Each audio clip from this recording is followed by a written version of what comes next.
Okay, a very good evening to all, brothers and sisters in the Dhamma. So now it's 6:40. We will continue with our scheduled evening chanting. Turn to page 14 of the retreat chanting book. To the Blessed One, the Lord who fully attained perfect enlightenment, to the teaching which he expounded so well, and to the Blessed One's disciples who have practiced well, to this, the Buddha, the Dhamma, and the Sangha, we render with offerings our rightful homage. It is well for us that the Blessed One, having attained liberation, still have compassion for later generation. May these simple offerings be accepted for our long-lasting benefit and for the happiness it gives us. Lord, the perfectly enlightened and blessed one, I render my homage to the Buddha, the blessed one. The teaching so completely explained by him, I bow to the Dhamma, the Blessed One's disciples who have practiced well. I bow to the Sangha. Now let us pay preliminary homage to the Buddha, homage to the Buddha, the Blessed One, the Worthy One, homage to him, the Worthy One, Homage to him, the Blessed One, the Worthy One, the fully enlightened One. Homage to him, the blessed one, the worthy one, the fully enlightened one. Now let us chant the recollection of the Buddha. A good words of the Blessed One's reputation has spread as follows. Such indeed is the Blessed One, the Worthy One, the perfectly enlightened One, endowed with wisdom and virtue, the accomplished One, the knower of the world, the incomparable master or guide of those to be trained, teacher of gods and men, the enlightened one, the blessed one. Now let us chant the supreme praise of the Buddha, the truly worthy one, endowed with such excellent qualities, whose being is composed of purity and compassion, who has enlightened the wise, like sun awakening the lotus. I bow my head to the peaceful chief of conquerors, the Buddha, who is the safe, secure refuge of all beings. As the first object of recollection, I venerate him with bowed head. I'm indeed the Buddha's servant. The Buddha is my Lord and guide. The Buddha is sorrow destroyer. So bestow blessings on me. To the Buddha, create this body and mind, and in devotion, I will walk the Buddha's path of awakening. For me, there is no other refuge. The Buddha is my excellent refuge. By the utterance of this truth, may I grow in the Master's way. By my devotion to the Buddha, get my blessings of this practice. By its power, may all obstacles be overcome. My body, speech, or mind, for whatever wrong action I have committed towards the Buddha, may my acknowledgement of fault be accepted, that in the future there may be restraint regarding the Buddha. Now let us chant in praise of the Dhamma. Well expounded is the Dhamma of the Blessed One. can be realized in the here and the now, beyond time, beyond thought, inviting investigation, onward leading to the heart. Nibbana can be understood by the wise each for themselves. Now let's chant the supreme praise of the Dhamma. It is excellent because it is well expounded and it can be divided into path and fruit, practice and liberation. The Dhamma holds those who uphold it from falling into delusion. The excellent teaching that which removes darkness, the Dhamma which is the supreme secure refuge of all beings.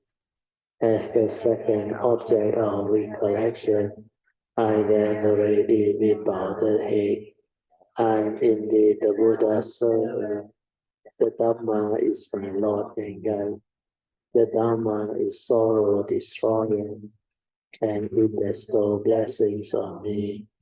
Through the Dhamma, I dedicate its body and life, and in devotion, I will walk this excellent way of truth. For me, there is no other refuge. The Dhamma is my excellent refuge. By the utterance of this truth, may I grow in the Master's way.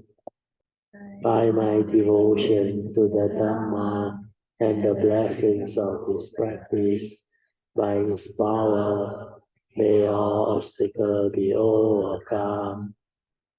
By body, speech, or mind, for whatever wrong action I have committed towards the Dhamma, may my acknowledgement of fault be accepted, that in the future there may be restraint regarding the Dhamma.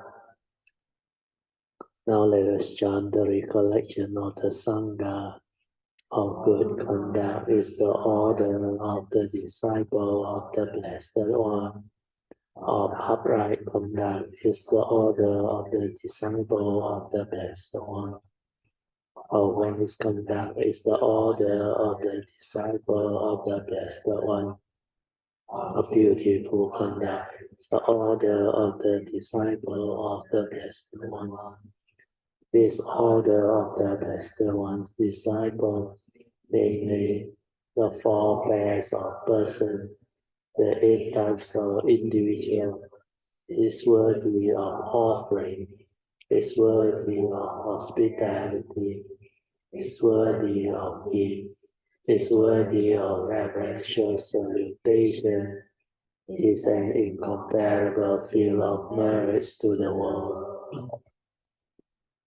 Now let us chant the supreme praise of the Sangha, born of the Dhamma, that Sangha which has practiced well, the field of the Sangha, form of the 8 kinds of noble beings, guided in body and spirit, by excellent morality and virtue.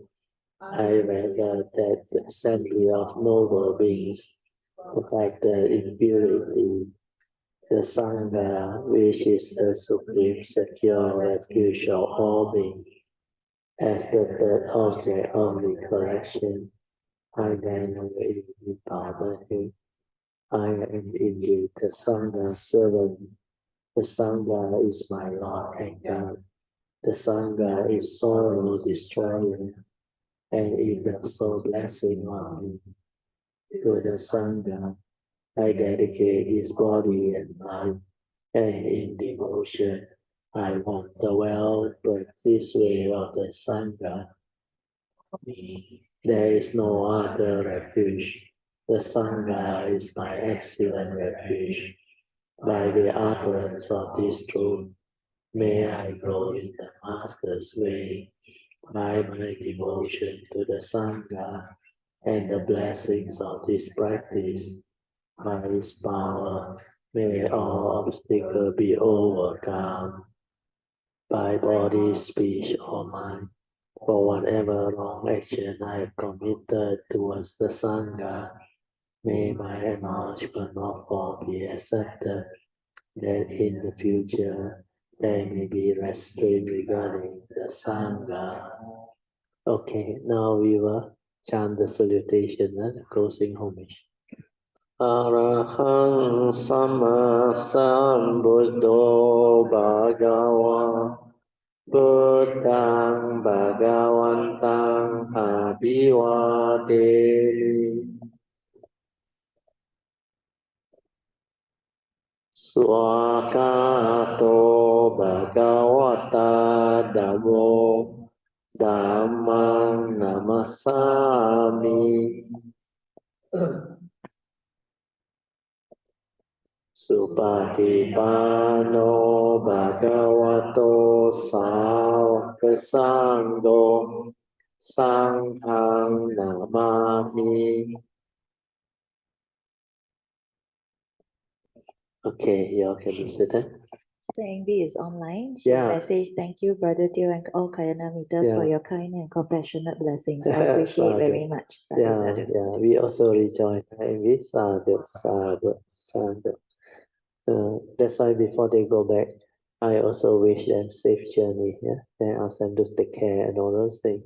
Then on our own, we can send metta and wish for the well-being. So this is what we do. So when we have the understanding, the Dhamma, everything can actually accord and flow and develop understanding and get everything resolved through understanding. So this is a very good way to develop understanding. That's why I say it's a blessing in disguise. Then whatever it is meant to be will be. But when the condition arise, I can sense it meant to be. But I already told you all, this retreat is very different. A lot of things that I share will be different, and a lot of you will develop progress. Just now I saw Polian, Sadhu you. Your bowing was very good. You developed some form of mindfulness already. Uh, don't tell me you don't know.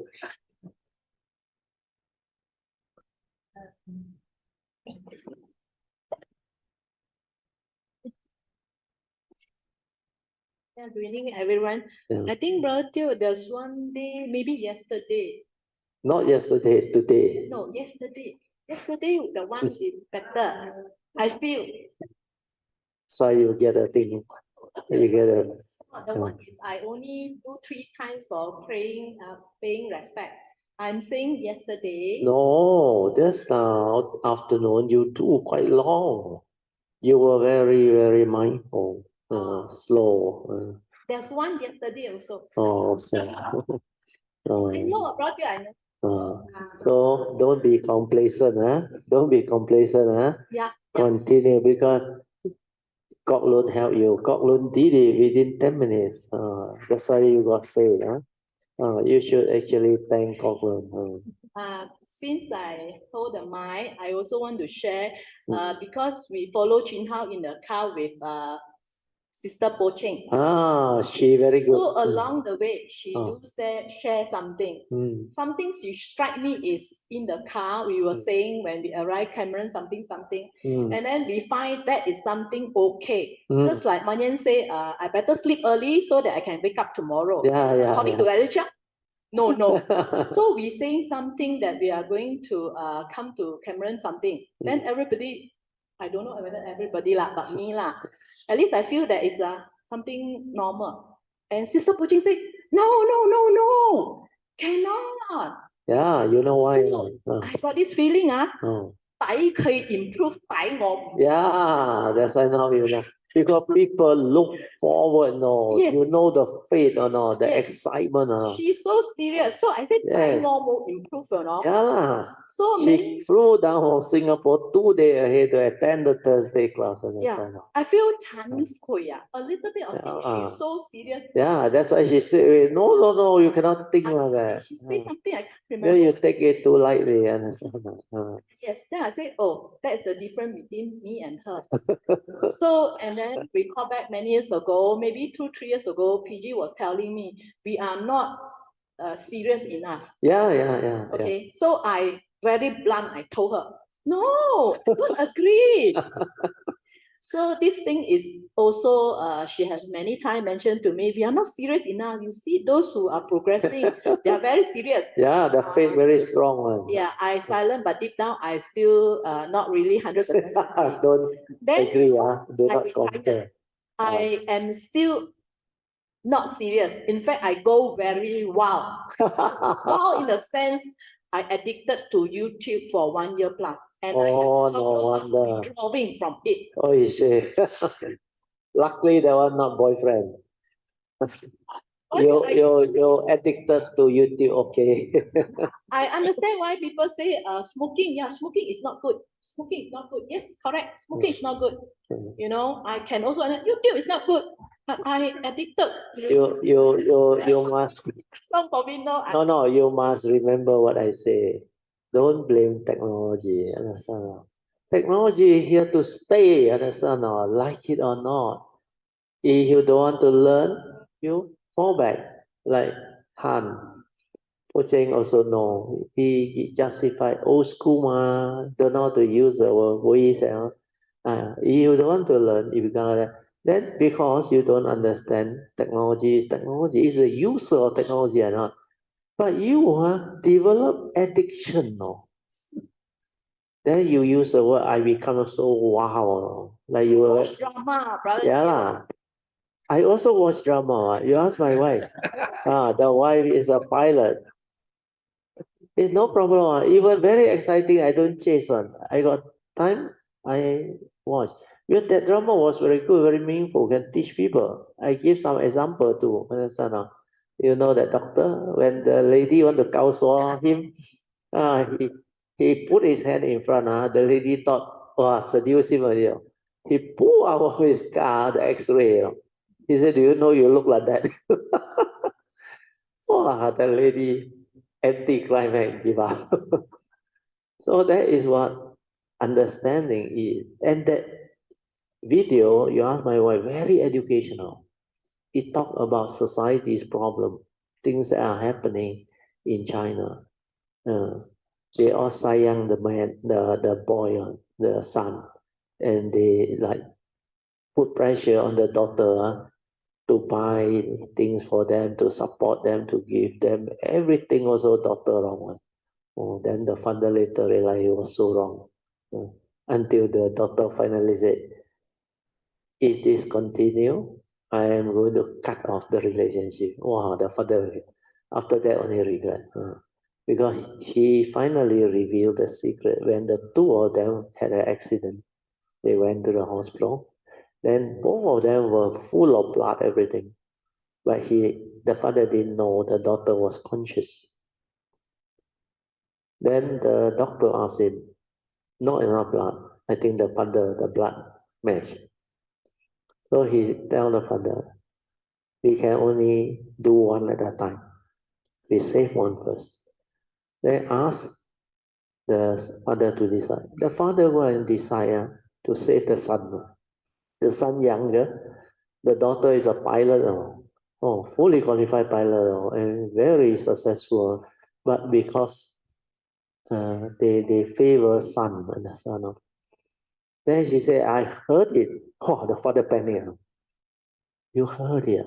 Oh, that only. Then after they cut the relationship, the father cannot say back anything. That is how you treat me. Everything also for the brother. You are the sister, you must sacrifice. Then the brother, useless fellow. Everything also, know the father sayang him. He will put pressure on the father to get all those things for him. So force the sister to give her the house, give her the car, then get into trouble some more. A lot of nonsense. Then later on, when the sister get to know the doctor and want to marry her, he object. He asked the father to stop the marriage. Where his own marriage failed. And like that also can. So that show was full of very good educational type of thing inside there. So this also explained to us why society is like that. Here in China is that tradition which they follow is very bad. Your children's name must follow the father. That's all. So he say, daughter, marry out. You don't continue your what they call next generation.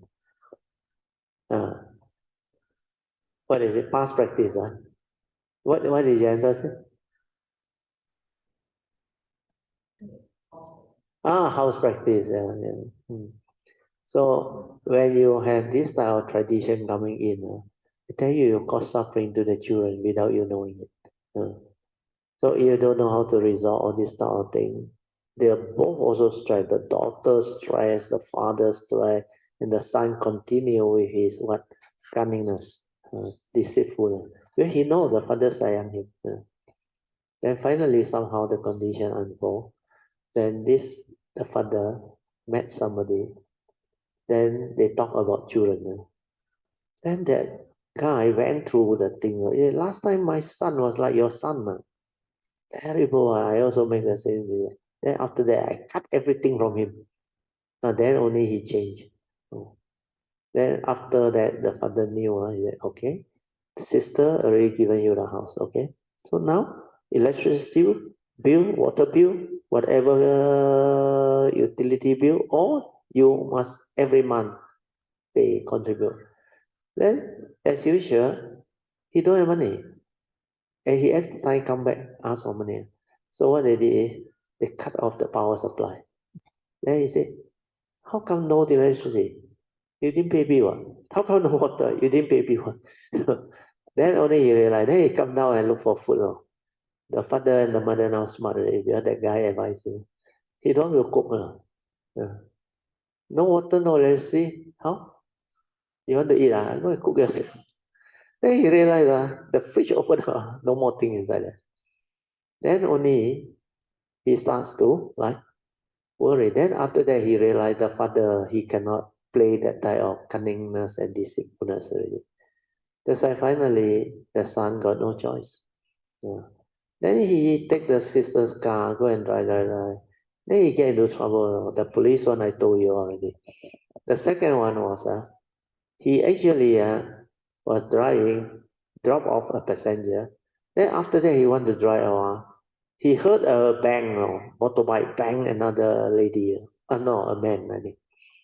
Then the motorbike went out. Then with the old man there. So he effort to want to help. Then he feel guilty. So he helped. He sent to hospital to admitted. Then you know what happened? The relative of the old man came. Blame him for hitting the father, the accident. Is it? Otherwise, why you so kind-hearted send my father to hospital? You must be the one that caused the accident. Oh, he kena kau. Well, last time he accused people, now he kena balik kama, kena accused. Then severe court case. At first, the children harass him, ask him to pay the hospital bill, everything. Then the father, again sayang the son. So come with the mother to the hospital. He said, hey, please, anything we talk, we discuss. Then when the fellow say the son did all this, they know the son always lie on himself. So not he really did it. Now they don't believe him anymore. But he every time lie on. Wow, he kena dia kau. Then the parent agreed to pay for the medical bill, everything. But luckily later on, the old man become conscious and wake up from coma. Then explain that it was a motorbike that hit. Wow, then they apologize to him. Then they give him a certificate. Say, really sorry. We shouldn't have done that. And then only he appreciate. Then he volunteer in the emergency ward, help people. Then when he want to give up, very hard work. The doctor told him, do you know, the last 2-3 days, you saved 17 lives. Then he felt good. I saved 17 lives. He never do anything good before. So that's why the show, after that, he turned around and become a responsible, good son. So very meaningful. A lot of things in life you cannot perceive in negativity. Because when there is condition, people will change. But you must know how to bring up your children. You must not like too pamper, sayang, then you lost your mind. You have attachment, craving, then what you take side means what? 偏心 but English? Favoritism. The word is favoritism. So when you have favoritism, you don't act rational. You act according to what? Your belief system. Like Janta say what? House rule. Tradition. Also he say house something. Never mind, it's okay. So yes. 还没有，它是 develop mindfulness。你能够看到 what is mindfulness is really very good answer. Because last time they bow, you look also, you know, the walk, the way they do things, you can see one or lack mindfulness. Of course, I don't want to use the word, still very heedless one. That one I cannot use, improve already. I used to tell them if I lost my specs in SS2 house, Brother Teo house, dare not to announce and say, where is my specs? Where is my specs? After the you know why not? Yeah. The mind, the thought, I say, so we have to clearly say, do you see where is my specs? You dare not. Because my character is I'm among a group of friends that I'm familiar, I will do announcement. Do you see where is my spec? Yeah. But in SS2, I dare not to. What you will say? Where is the mindfulness? Hey, I would say that one. I will laugh. I will laugh first. Then I will teach you. No, you know what I will teach you when you say I will laugh. Not only you, a lot of people are there. So how to improve? Like I tell my wife, my children, and some kind of important thing. When you put the thing down, aware. Once you're aware of that movement, then you can recollect. That's why people who don't understand, follow the commentary, they go and define sati as something related to memory. Actually, the moment you say sati related to memory, you're gone. Understand or not? You don't understand. But there is certain aspect of truth in what is being said, but not the way they think. Understand or not? You know, when you are mindful, aware, means that movement you are aware. Then when you want to trace back, because you are aware, you can recollect. Understand? So that recollection is from the memory that trace back the awareness at that time when you do it. But when you aware, no memory on, so nothing to do with the thinking on. Awareness is before the thought. But because you aware, you can recollect. It's like you saw it, with your awareness, It's like the direct seeing saw it, So you will recall. That's why later on I share with my wife. I said, I left it there, that corner. Yeah, I remember. I'm very sure that one.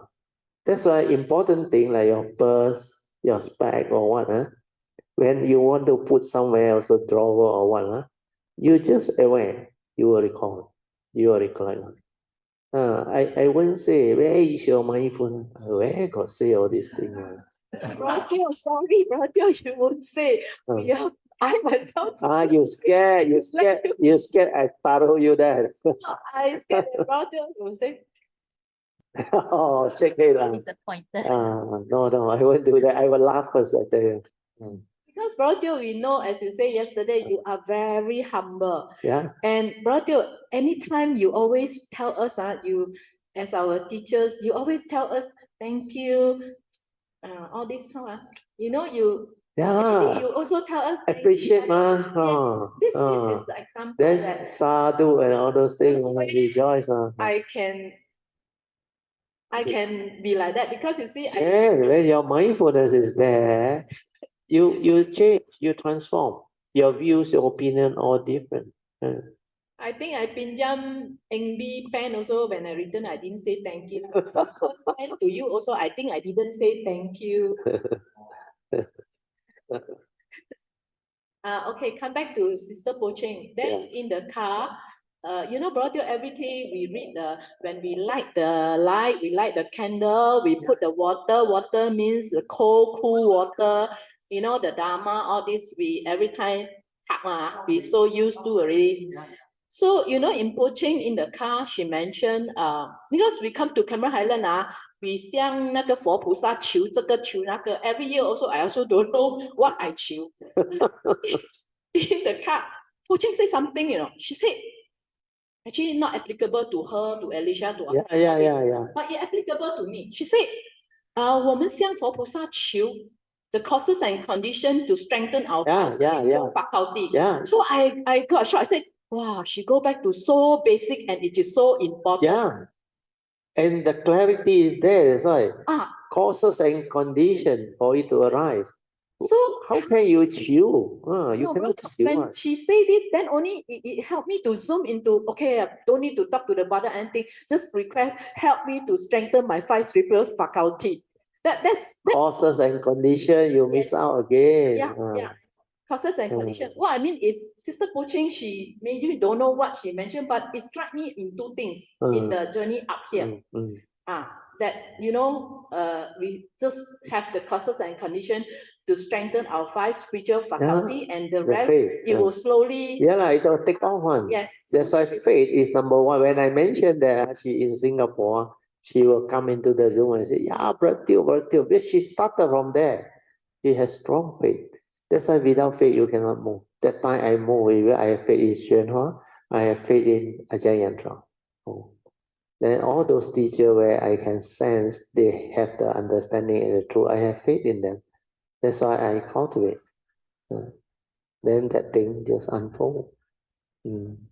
Okay? Anything else? Yes, I also want to thank Sister Alicia. She also our small guru. When you talk to her, sure something you can pick up. Just like she say about the sadhu is the basic thing that she start off to open the heart. So you make me remember months ago, years ago, she also told me this, that sadhu is the thing that, you know. So today I remember again, she said, sadhu is the thing that open your heart. She start her journey from there. Because it root out envy, jealousy, and unhappy mind state. Yeah, you rejoice. People get promoted, you rejoice. But office people most of the time envy, this guy deserve promotion. It deserve all this award. I better than him. How come I didn't get? So the mind develop envy, jealousy. But whenever you see wholesomeness, cultivator will rejoice. That's why I rejoice a lot. Then my heart here also, the energy is different. Like metta, the energy is different. The 4 Brahma Vihara is very pure mind state. They can actually open up your heart. Even compassion also. When you have compassion, you become very different. All the inside, the animal, you cannot kill or not. Then you see the cat or the dog or what. If there is condition, you want to help one. This is what compassion is. Real compassion means you cannot want to see people suffer. There is cause and condition you can help. You want to help one. But you must also understand in cultivation, different people cultivate differently. When you are in that stage, you do that thing. After you have the understanding, you go beyond it, you no need to do that thing again. That's why initially a lot of people start with what? Dana. Then help people. Old folks home, everything.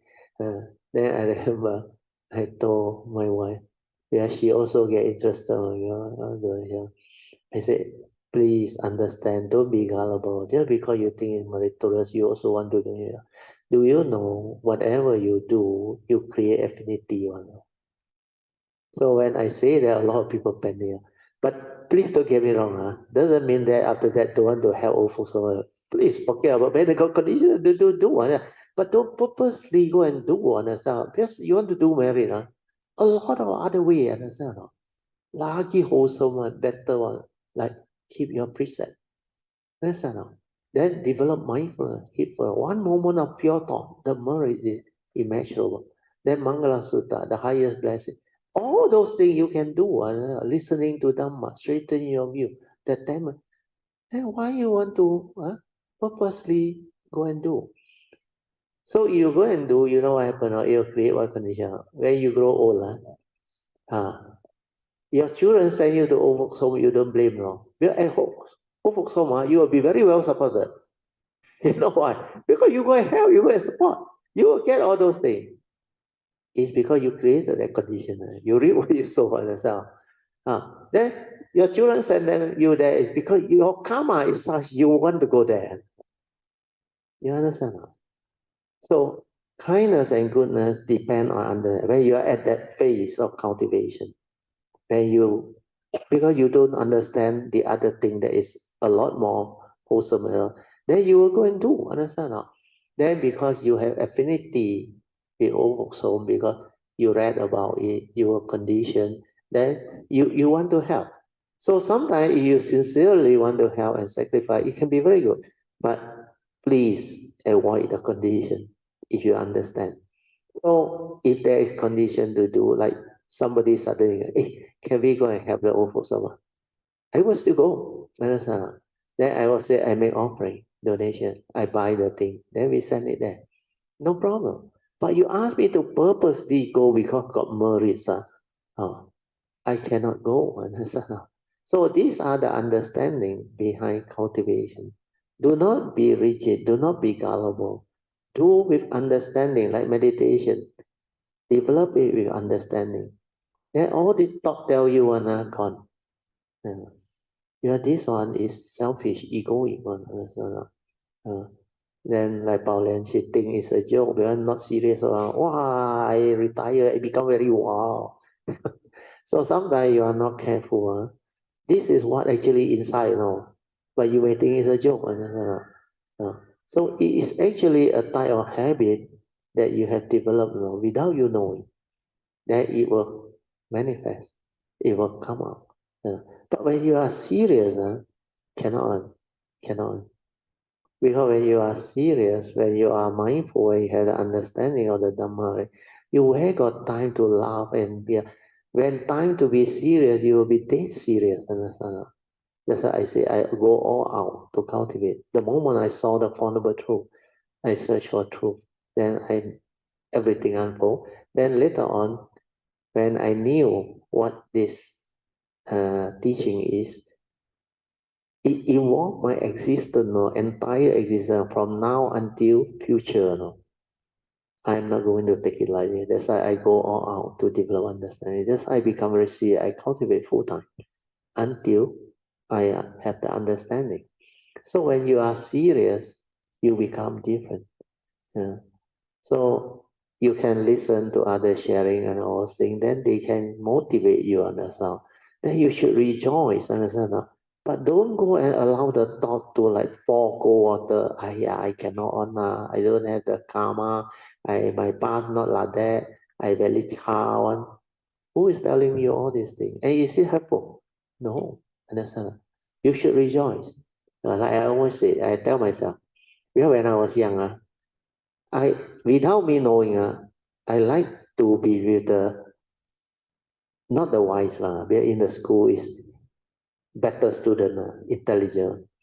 So I have this very strong understanding of if he can do it, I can also do it. And if I work hard, I can become better than them. And really, that's why without me knowing, until university also, I will associate with the more intelligent one, smart people and all those things.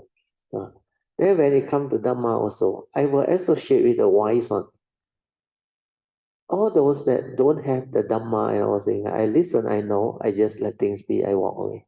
Understand? But when I found one, I will go. Oh, I remember there is this Australian monk, Achan Jagaro, you remember? Somebody invited him over. First time he come to Malaysia. Then I was in Bridgeview, I recorded his talk. And I found the talk very good. Then I talked to him. Then you know what happened? He told me, I will be going to Malacca. Do you want to come along? Then I say, hey, monk asked now. Then I say, okay lah, Ajahn Yagaro. So I become your kapia. I never become kapia before. You know how I agree, you know? Because he talked to me, you know? While he talked to me, he was so mindful, he observed me, you know. He saw my leg here. Sorry, I have to show you my leg. Here, where we sit, I not full lotus, I sit with the normal one. So here, when you sit very long, that spot become like uh, hard and like it's a sign that you have sit very long. Not painful already, or no. I can sit on even hard floor or whatever. No. He saw, no. He said, how long already that one? No. Oh, then I know he very mindful. I said, yeah, quite a while already. Then later on, he discussed a few more things with me. Then I remember I told him something. Because I told him when I was young, 8, 9 years old, my consciousness come out. Then I understand all this. Then he laughed, he smiled. Then he know that during the talk, he did mention my name. There was someone who told me he had the out of body experience. I really come out with that one. Because I told him exactly. Then after that, he became close to me. Then I went and become his kapia. And he liked me so much. Because I can communicate, talk to him. Then he said, Tio, come to Perth. He said, oh, he invited me many times. I said, okay, okay. If there is condition, I go lah. But there's no condition. Then I got one day, on his last day, he want to go back already. He said, come to the airport. He said, I will be taking this flight what time. So he let me know. So I really went there. Wow, I got a shock at the airport. The Thai people are like chase after him. Wow, like want to see him. Then later on, I talked to one of the people who want to get close to him and all that. I say, why you all from Thailand all the way? You come and say. He said, Mr. Teo, he is a Australian, no, he say. But his Thai, when he speak Dharma in Thai, he say, better than the Thai. I said, he really good, no. Oh, that's why he was the abbot. Now Ajahn Brahm took over a long time already. Last time he was the abbot. Then because he saw, then he said he wants to relinquish. Yeah, they were two founded it one actually. Then he said he wants to be with the mother. But I and him, Wu Yan one. I visit Melbourne, Taiwan. We saw him. Yeah.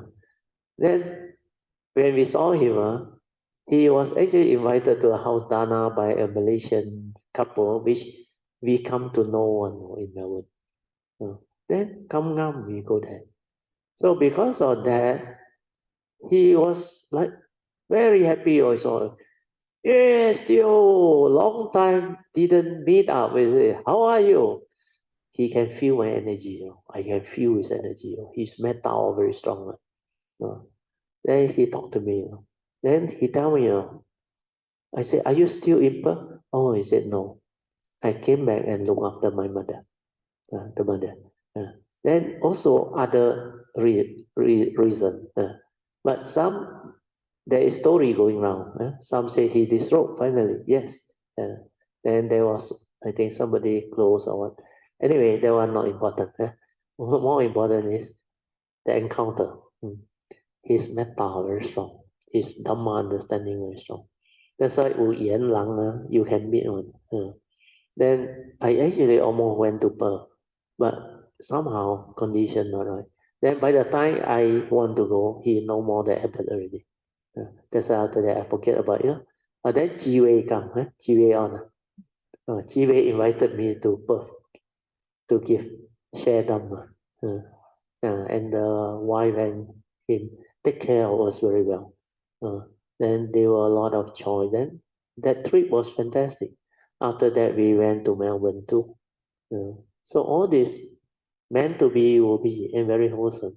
And that trip, Jiwei very good. He drive us all the way from Perth to there is a city where he got the bungalow. I forgot the name. What is the name? Yeah? never mind. So the wife very good, cook everything. Then GA also happy. That's how I visited Perth for the first time.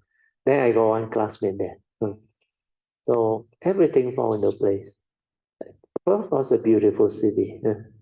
Simple but beautiful. So when there is condition, things will unfold.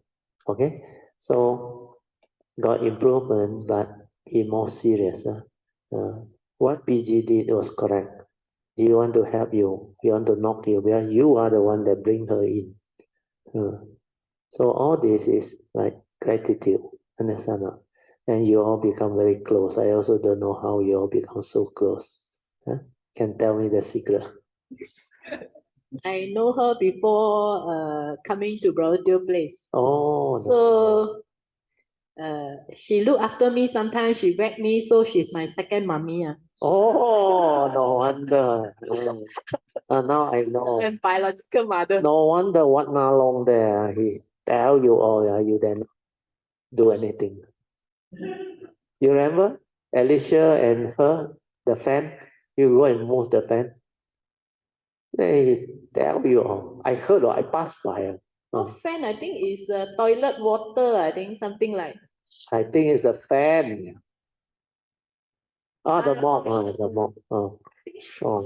Very the floor should not wet. He like knock you until nó bổ xa chưa. But Teo, she knocked me cao one. Not only me, a lot of people can see also. Say PG knocked me that time. Really, and only to me. They say in Hokkien, bo hobbit. Don't give to face. Me. Why don't give face? She don't do that to other people. Because you're too close to her, you're too good to her. Good friend. Good friend must knock one. Right, since this is very near to our retreat, I also grab the chance to thanks everybody. And you can see because it's a small group, even though Pak Masuri give the task of us, but a lot of people, they will jump into places where they are very expert, even they are not assigned to. You can see in the dining hall. They are willing to help out. Yes, do in out. Yeah. Like Alicia volunteer go down prepare things. Then Cockloon also say. Not their duty also. Yeah, they will go and help. Because otherwise they know you're not enough time. Then sometimes I also feel I should give you more time. That's why today afternoon I started almost 1:45. Then my wife also said tomorrow schedule will talk. Just I supposed to talk. So tomorrow 2 o'clock Tang Jia come. So 1 o'clock Pamasuri prepare the summary of the account. Then after that we meet at 1:45. No need 2 o'clock. No need 1:30. So that you have more time. Then I think tomorrow we have to start packing and cleaning up our room. We are on the 4th. Tomorrow night because on the 4th we don't have much time. After breakfast, I think have to more or less final cleaning, clear and go already because they have function here. So this one tomorrow night after that. Tomorrow night I will end early. So that we have time. I think, but Masuri, tomorrow lunchtime will be our thorough cleaning, right? No need. At night. Oh, sorry. Oh, yo, 差不了. The kitchen water. actually kitchen I allocate to this poaching and Han to put back everything. I think Song should know. Song used to help me to clean up the shrine hall. These are the two places now. So the room you all take charge now. Everybody take charge. So now I am thinking. Tell what, tomorrow night, I think I will end at 8 o'clock. Then we can clean then up. 1 hour. 1 hour to pack, to clean, to do everything. Cannot kitchen. We can only put back after breakfast. I know. That one last. So leave it to the last. Then we just clean it out. I think that morning also we got tables, the nothing. chairs, The benches, the utensil, everything we have to clean up and put it back Yeah, into yeah, the yeah. store. Yeah. Then those who want to make offering tomorrow, like Pamasuri said, it's not the amount, it's how you understand it. You rejoice, then you express your gratitude and thanks. Then you would like to cultivate affinity, 借一个缘. The amount is up to us, up to you all. So no need. You can afford, you want to give more, you rejoice, and you offer. But otherwise, simple. Even 10 ringgit, 5 ringgit, no problem. Understand?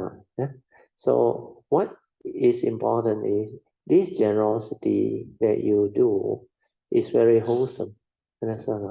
Because after the retreat, you have that mind state, the condition, then this is how you develop contentment, compassion, love. Then you rejoice with your opportunity, the condition. You have to come to this retreat. The condition is actually very difficult. Then to have all this support from the temple people, the committee, and Pajan Sifu, and Teng Seung Sifu, so helpful. He helped us to go out and buy so many things. Then reimburse only. He didn't ask for anything. So we, on our part, we should actually do something. So I told my wife already, separately from Kayamita Fund, we also will be giving them about the thing. So that at least we do our part if we can help. It's very wholesome because she also got one vihara, Teng Seung Sifu, that she is supporting. And Kamlanche today offer Longan. She also have charity, and another one is what? Two, Sunday school. So they are very sincere people, very wholesome, and they have been here very long. So if we can do, we are once a year we come. Early on we missed 2 years. So at least when there is condition, you can afford to donate. So all these are very wholesome. So now you want to meditate for what? Better, huh? Okay, 30 minutes. Yeah. Off the light. Then we will have awareness-based meditation. So final 30 minutes, make sure you do it well. You want to bow also can, you want to walk also can, you want to contemplate also can. Okay. Okay, you can slowly, mindfully come out of meditation. Try to maintain whatever stability or mindfulness that you have developed, and continue with your training of the daily mindfulness. Whenever you are moving around, or any activity that you develop or within the temple vicinity. Even when you go for a walk to feel the breeze and the environment, you do it naturally, then mindfully. Okay? Discuss Appendix 6, training the mind. Turn to page 243. Okay, Appendix 6, training the mind. Trinity to understand cultivation. So you look at the chart, there's a triangle. So the triangle at the top, there is a C. C here means the pure consciousness or the pure awareness, the first to come out from the oneness nature. And this is basically your true mind, your essence of mind, or your original nature. Is unconditioned, beyond thought, beyond time, and of course, beyond the normal psychological thinking mind. Then it cannot be perceived or sensed. There is unconditioned. It is just tranquility, stillness, the silent mind. Then on the right side of the triangle, we have these senses at the bottom. So this S is senses. So when you use your consciousness to make contact with the senses, it triggers mundane thinking or mundane living. Because we have the sixth sense door. Upon contact between the sense bases and the external sense data at the respective sense bases, it will trigger the respective consciousness. Like we have seeing, hearing, smell, taste, tactile, and thought process. So this six type of consciousness enable us to know the world, interact with the world, and to create mundane living and experiences. So at the senses, what you do is, human beings think a lot. So this mundane thinking or consciousness keep on arising because the sense basis, which is within our physical form, then together with the mind trapped inside, we have the five aggregate of form and mind. Then paticca samuppada, dependent origin, keep on arising there. Whereas when it comes to spiritual cultivation, you have to develop the silent mind. You use the pure awareness to develop the direct seeing via sati or pure awareness. So when you develop that, you will insight into phenomena, awaken. Then you develop the understanding or wisdom. That's why the slope towards the left. You is understanding. So understanding born of samadhi or right view, born of the direct seeing, thereby giving rise to yoniso manasikara, wisdom at the moment of sense experience. Then the horizontal side of the triangle is what we connect. We put there for living. When you have the wisdom connected to the senses or the five aggregate of foreign mind and mind, then you can live. So when you live, you act according to understanding or wisdom. You don't act according to memory. Whereas without wisdom, you got no choice. You have to act according to memory. So that's how you have to develop the understanding to meditate. That's why I said, to meditate, you use the pure awareness or silent mind or meditative mind, the true mind, to develop the direct seeing so that you can observe, like J. Krishnamurti said, sati is the silent, choiceless awareness of what is. What is means the reality. That's why when you are not using the memory, when you are just aware, then you can see what is happening. You can see all the movement, how you become stirred into delusion, and how you get yourself entangled. You can see them all. So this awareness, when it see, it develop understanding. And we call that the direct seeing without thought. Then this direct seeing can insight into phenomena to develop the wisdom that we call yoniso manasikara.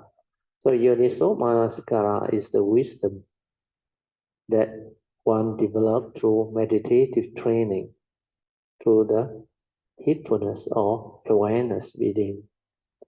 So when that arises, then you can use it to live life. Then you will clearly understand how you function as a human being. On the one side, the mundane consciousness that gives rise to mundane living is very clear to you. We have that awareness and mindfulness see all those movements. Then the other side, without the senses, the pure awareness, develop the awakening, develop the direct seeing, the understanding. So this is how you cultivate. Then after that, the pure living or heedful living become possible because of the wisdom. Okay, maybe the drawing is too small, a drawing on the whiteboard. So this one is C. So this is the pure awareness or pure consciousness. So this is the first to come out from your nature. First to come out. Then after that you have this one. Then you have this one. This one will connect to the senses. So this S is the senses, our six sense bases. So this one will trigger our mundane living. Then this one is the meditative training, the direct seeing. Then this one gives rise to understanding or wisdom.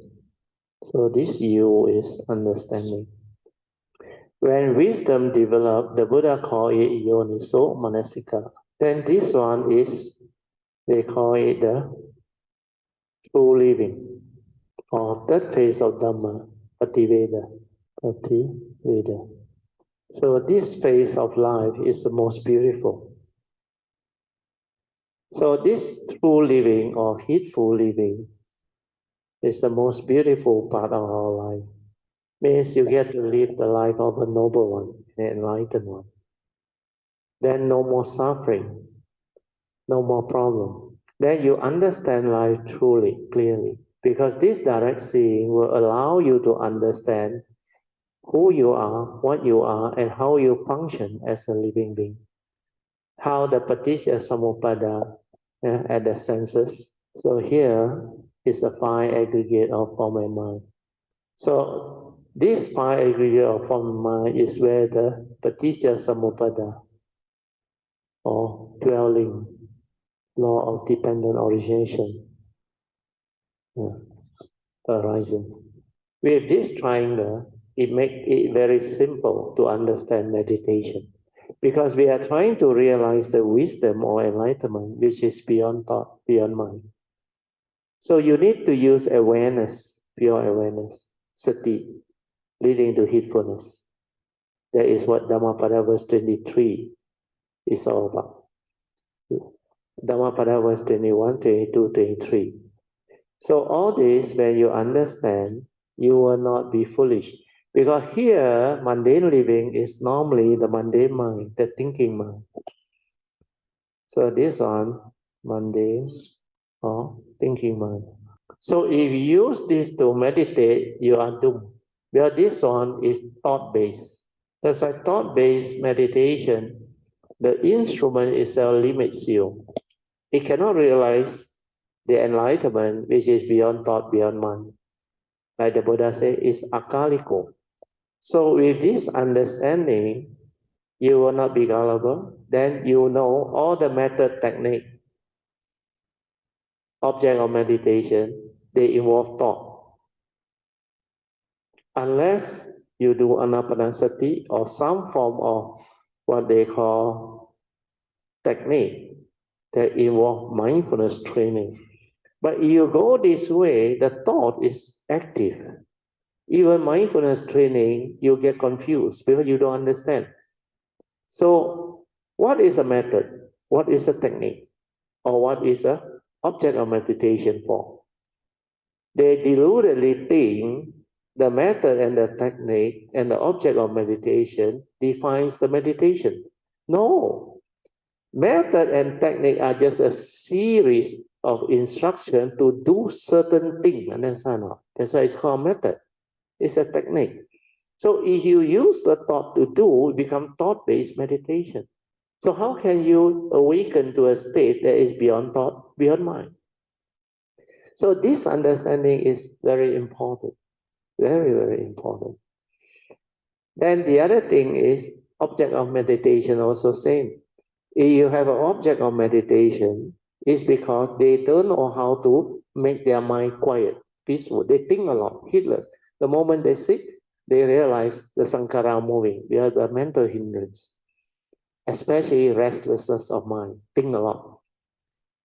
Then sometimes because of the habitual tendency, sensual desire, ill will, this one so active throughout the day. Throughout the day, every moment of sense experience, you stir your mind, you react into like and dislike, pleasant and unpleasant. So this movement become very habitual. Then what is going to happen to you? This mental hindrance will continue to hinder your mind from entering the meditative state. That's why after that heedless living, you sit down and meditate. The hindrances are there, where you carry so much of them through heedless thinking, through habitual tendency. So thought base will fail. Then they realize they have a problem. So what they do? They introduce object of meditation to anchor the mind so that the mind does not run out, become heedless, wander off, understand? But some teacher, they teach the traditional one, you know what they teach? They verbalize, they know. They say, when you see your mind is heedless, think a lot, you label, thinking, thinking, thinking. You think by labeling, thinking, thinking, thinking will go away. Well, you didn't understand. The root cause is not the thought and the labeling.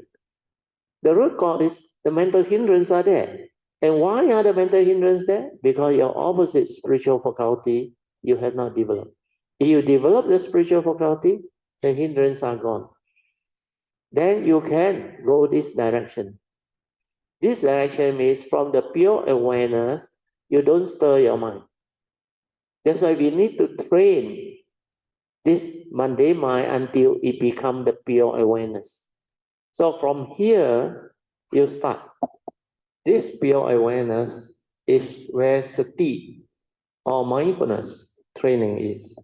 Then when you stabilize it, it becomes ever mindful. Then you use it to cultivate the meditation as taught by the Buddha, which is mainly Noble Eightfold Path. Then this cultivation develops. And this one doesn't involve thought. The direct seeing, insight into phenomena, it awakens. Understand? So this one, no method, no technique. That's why Yun Chan brought back the book, The Method or No Method. You remember? That one is Fakusan. So he knows. He said silent illumination. So relax. He also emphasized on relax. Then maintain that silence. Then after that, he said the silence got two types. One type is a conditioned mind, focusing on, concentrating. Well, when you need an object of meditation to anchor your mind so that it don't wander off and become heedless, what do? You have to force it, understand, to become one-pointed, so that it cannot think, understand? Then they go into jhana. They go into concentration, samatha. That's how they feel very calm. The jhanic factor all there. You look at the 5 jhanic factor, only one of them is an enlightenment factor. So what are the jhanic factor? The 5 jhanic factor are vitaka,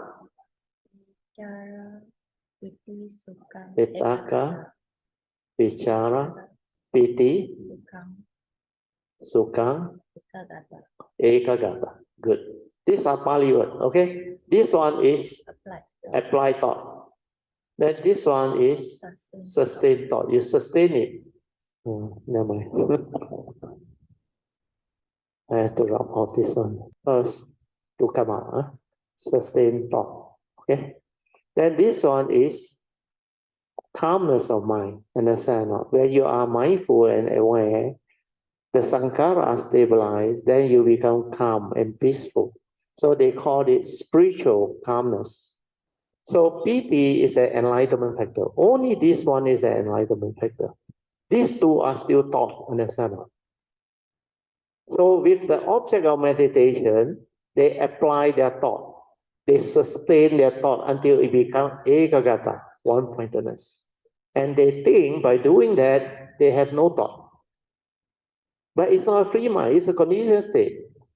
That's why it don't have awareness inside, but the energy is very strong. That's why I say thought-based, energy field. They develop jhana, they develop absorption. Then the mind that is in this state, no thought can arise. I told you. First jhana, all these 5 jhanic factors are there. Jhanic factors. All these are there. That's why there is still thought. There is still sustained thought. That's why the mind is not in absorption yet, not in appana. But you go to second jhana, this two is gone. Understand? No? Then no thought. Means thought also cannot arise. So they say, this is very good. My mental hindrance gone. That's why they believe concentration, one-pointedness, absorption can bring about enlightenment. Then what they do is, at the second jhana, they relinquish these two, so no thought. So they actually experience piti, the spiritual calmness, spiritual joy. So this one can become very, very, very nice and nice. I use the word nice, but not yet blissful. The moment you hit this one sukha is blissfulness. How many of you have experienced piti and sukha? Good. This sukha, you know what is it? It's really blissful, make you really blissful inside that. I tell you. Sometimes it like, wow, it like tinkle you and say, it's so blissful. And you like to do it. You continue to focus and absorb into it. So what happened is, at the third jhana, this one becomes too gross. So this one also relinquish. Then at the fourth jhana, even sukhang also no more. That's why it's only ekagata, one-pointedness. So when it is at that level, they call it the equanimous mind. So they say the characteristic of the fourth jhana is equanimity. Understand? And really, it's like unwavering, collected. Cannot move on. Last time I went through the continuous mindfulness when I was in the university, right? I told you like a cylinder of energy here. Lightning strike also cannot touch it. It only at the peripheral, liang like that, but no noise. So what is happening is, if you go through one-pointedness or absorption meditation, which is samatha, basically, you are going to go into a state where there is no thought, correct? But it's a conditioned state. Means the mental hindrance all cannot arise. Then you don't know, because you are not tested. Because the mental hindrance has been suppressed. Like the Buddha's analogy, you know, a cup of clear water. It is clear only when the dust, sediment, all settle down on the sun. But the moment there is condition, you stir it, what happens? The dust float up again. Then when it's a free mind, they say when they go into daily life, to live life, they cannot. They have problem. They want to run back to the meditation, you call it what? The meditation area or retreat center and all those things. Because they couldn't take all this. Once you cannot maintain all this jhanic state, when you are in the midst of life or you don't meditate so often, then the mind will deteriorate. Then when it deteriorates, you realize all this defilement arise. The mental hindrance arise. Especially so when they get old. Before they get old, no problem. Well, my teacher also told me, Ajahn Andra, he can carry his jhana for 24 hours. At the time young, a lot of energy. But luckily, he did the daily mindfulness. After that, he withdrew to normal awareness, then develop the daily mindfulness. That's why he told me the highest meditation is we choose aware, all action, all movement in the present moment. What is that? That is daily mindfulness. So understanding this is very important. Okay? So hopefully with this drawing, that is clear. Any question? Okay, you don't have, then yeah. The other day, some of us asked you listening from the heart. So using this diagram also can explain. Definitely, because you are using awareness, understand? Sati. If you go this direction, means what? Sati is the one that is aware. It doesn't do anything. Well, this one cannot come out and live life. This one is not a being, understand? That's why sabbe dhamma anatta. Whether the condition or the unconditioned, this one is also non-self. Anatta, not a permanent unchanging entity, but it is the unconditioned. You cannot talk about. But the unconditioned, there is silent, is not cluttered or clouded by the mundane mind, means this wrong thought, this emotion, stirring, everything not there, what happened? You have clarity, understand?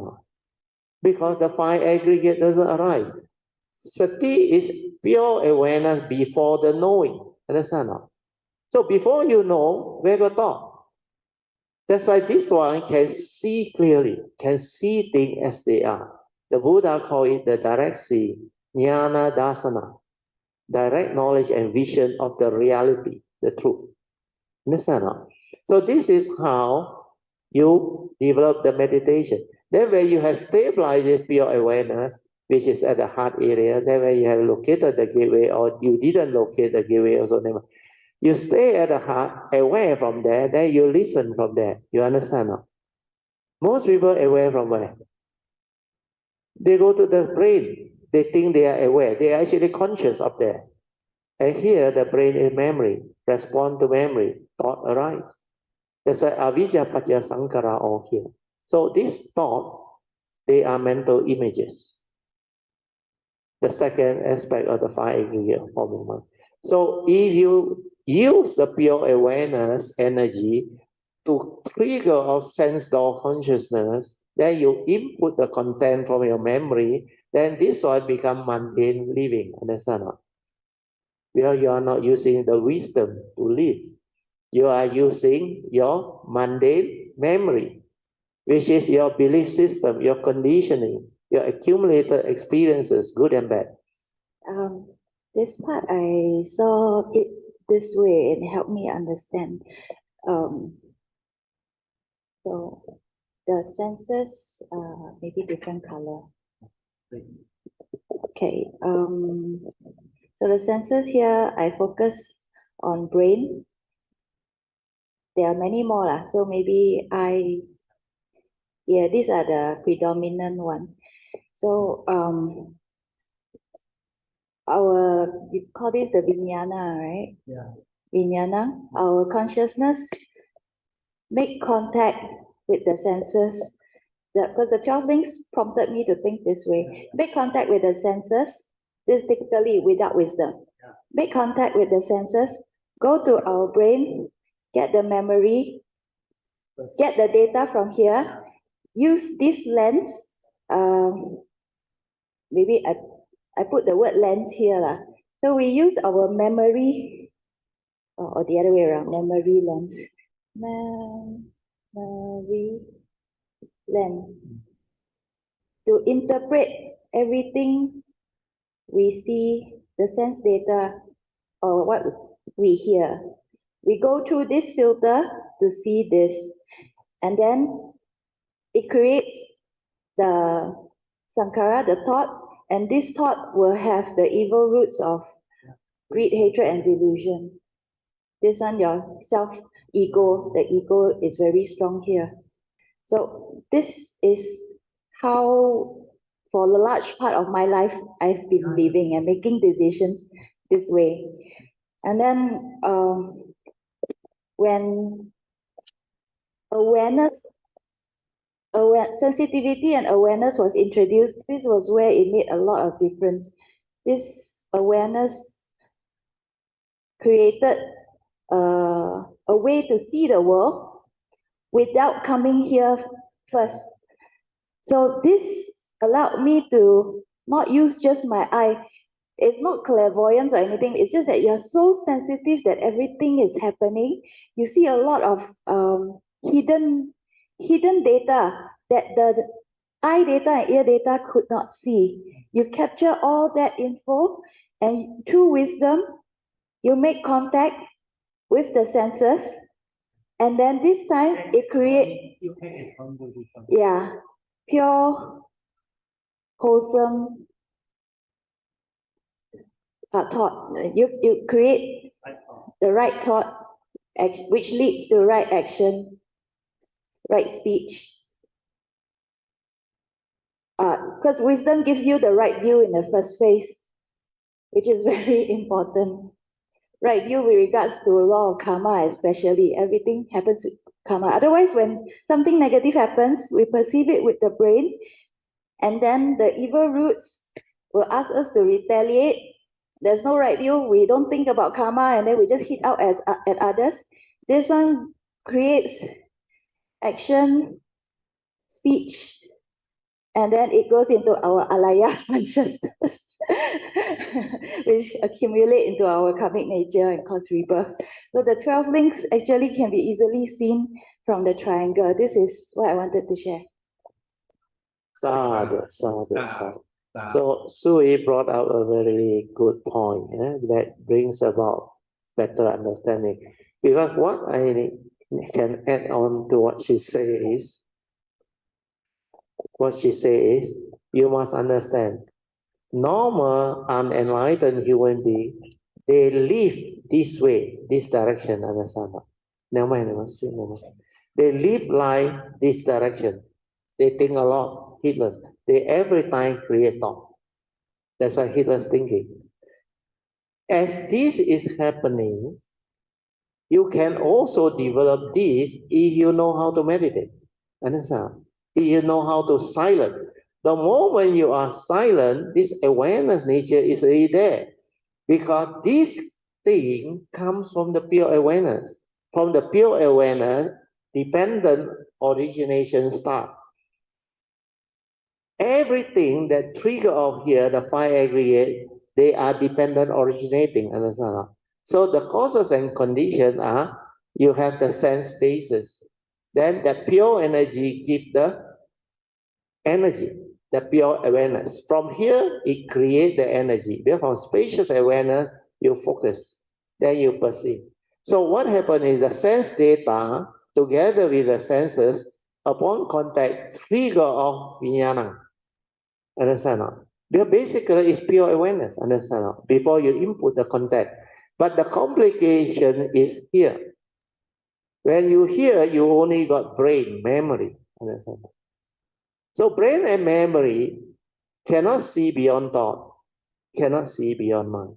So it can only play with this. Then he got no wisdom.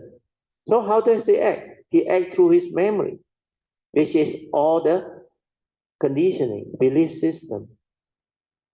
Everything that he accumulates, good and bad. So your phobia, your insecurity, your scars of memory, your belief system, your tradition, then your concept of race. All this come from what? Society's education and thoughts limitation, which create words, concept and idea to divide, understand, to create problem and confusion. That's why here is suffering. Like Sui said, the evil roots are there. Then this one creates the ego, the egoic mind. When you have the ego, you definitely will become selfish. Because you think you exist, understand? Then you want to own, you want to have, then you try to possess. Then after that, when things don't go your way, you're unhappy, you become unhappy, anger, hatred. That's why emotional negativity. This is the hatred. Then delusion, where you don't have wisdom, you don't understand, you don't believe law of karma, you don't believe how you function as a human, you believe you exist. The word is you exist. So this ego has been like enhanced, understand?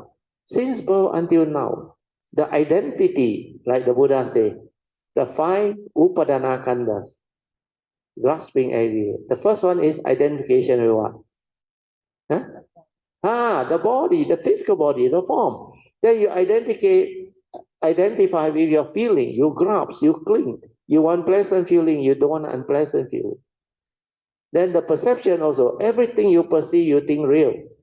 You want to own, you want to have, you want to grasp, you want to give meaning. You like, you cling. You don't like, you want to push away.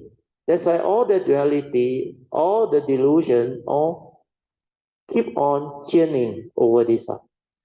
Unless you silence your mind to meditate, to develop the right view and the right understanding, you cannot act, understand? You cannot live life. So see this clearly. Then you will not be gullible. That thought-based meditation is dead, understand? That's why when I understand this, I try to teach you all. I dare not straight away say thought-based meditation is dead. Everybody do that, understand? Then they will question me, you are just a lay person, not even a monk. Who are you to say all this? With book also never write. That's why you have this type of problem in life. So when I started, I didn't want to come out and teach and share it because what I understand is the opposite of what human beings do. Human being 99 or 100% here. Understand? Once a while maybe you're aware, but very rare. That one is like split second only. But the moment over is over. You know when you are in this pure awareness, where you got a shock, understand? Like pending danger or what? You shock, then you don't think, understand? And you know how Guangxing Lao和尚, not Guangxing Lao和尚, Xu Yun Lao和尚, how he became enlightened? No, that one is second patriarch.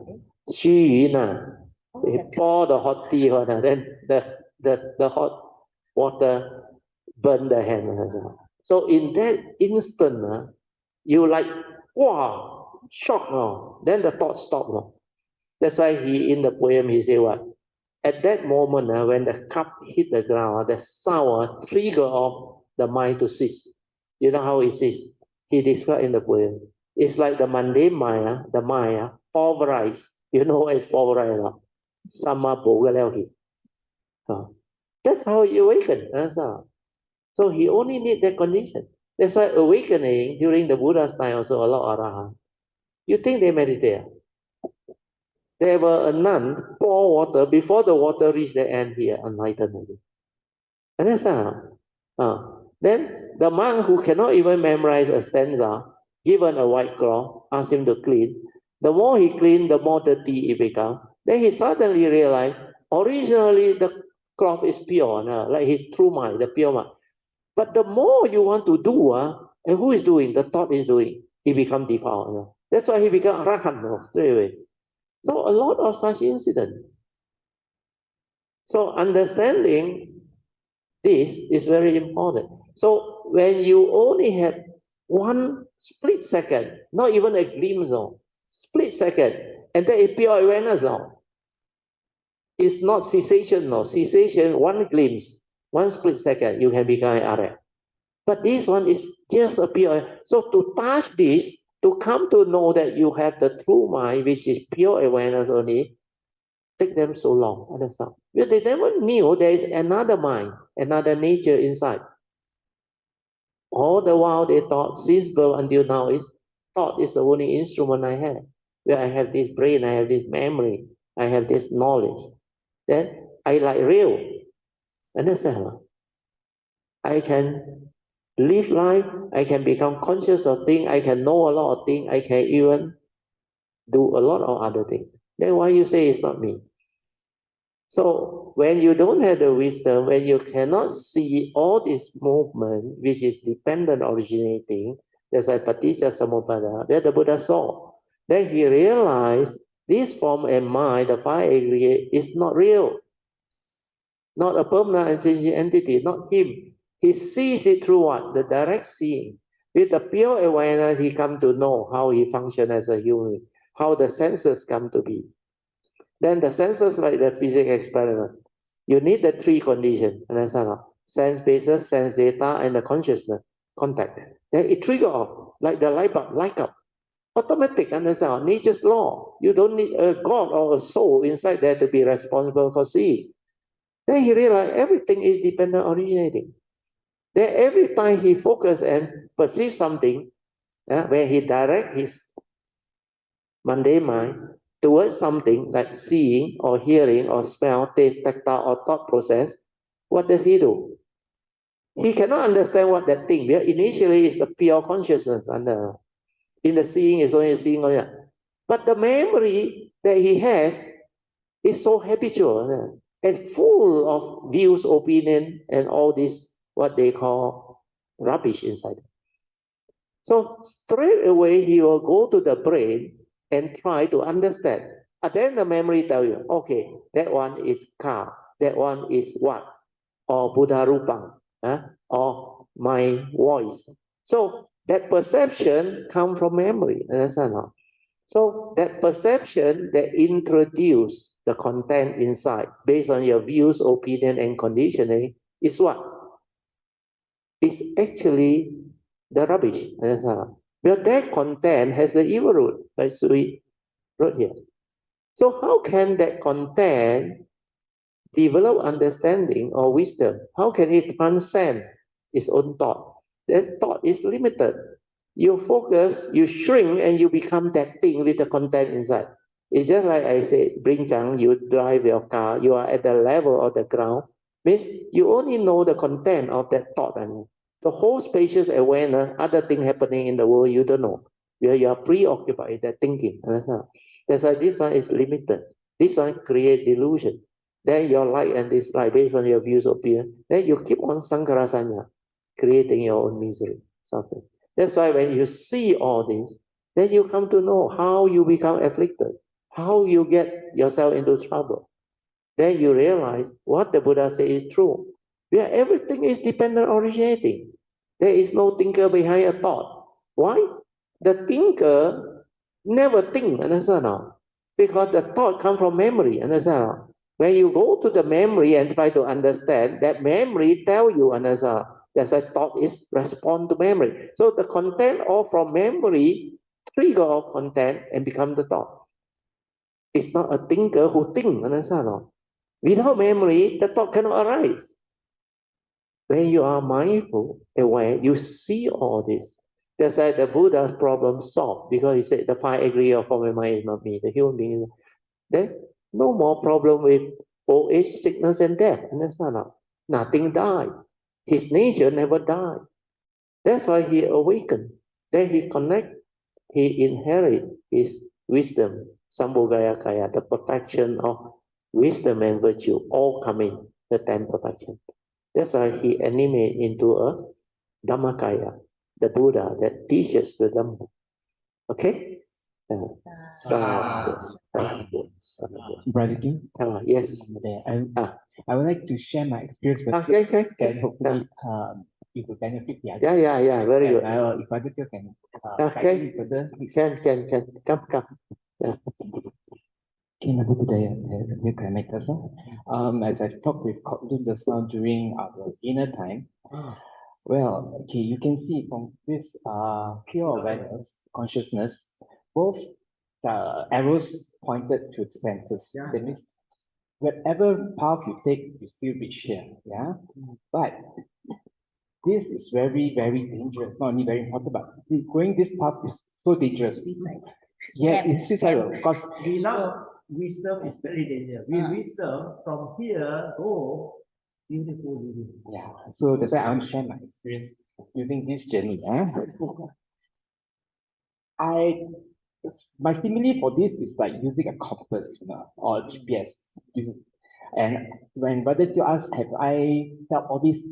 There was one time I met Brother Teo and Sister Padmasuri, and Sister Padmasuri shared with me her experience.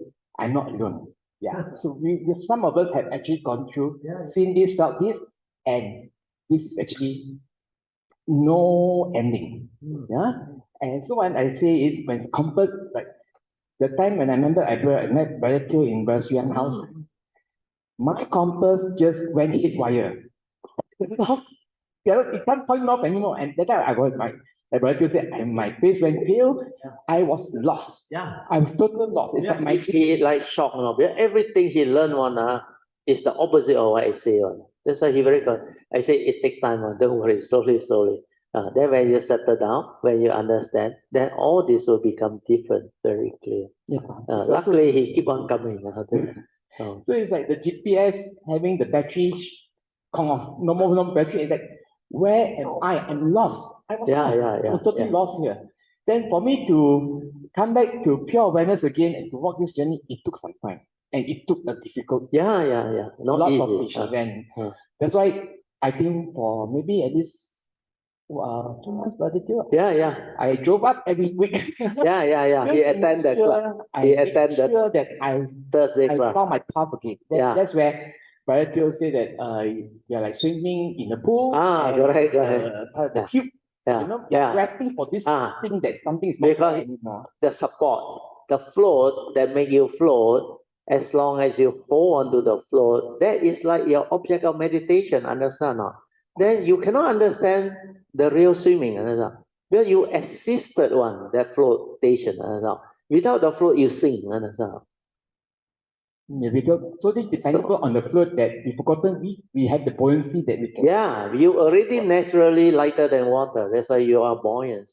So when we depend it, then we just lost our confidence. We like, can I do it? You know? Yeah, I yeah, used to yeah. having this meta, something to hold on to, but Yeah, then, yeah, yeah. but I just say, no, no such thing. You just Yeah, yeah. It must be a free mind. Relax. Free mind. Relax.